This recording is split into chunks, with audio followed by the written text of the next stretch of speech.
যে কলকাতার স্কুল যে মফস্বলের চাইতে ভালো সে বিশ্বাসে নয়, কারণ স্কুল সব জায়গাতেই সমান, সবই এক ছাঁচে ঢালার।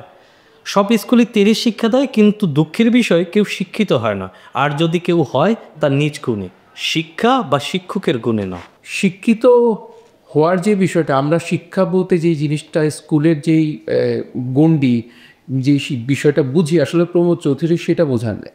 প্রমোদ চৌধুরী বুঝিয়েছেন মানুষের মনুষ্যত্ব তৈরি হওয়াটা। রাইট। মনুষ্যত্ব তৈরি হওয়া আসলে স্কুলে হওয়া সম্ভব।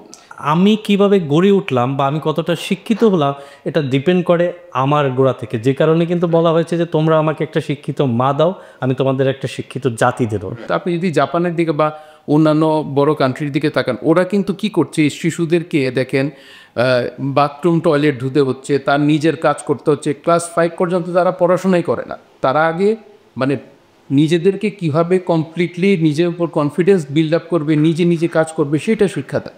আমাদের বেশিরভাগ বাবা মা বলবে পড়ানোর দরকার নেই, আমার ছেলেপেলে যে স্কুলে যে বাথরুম দেবে নাকি,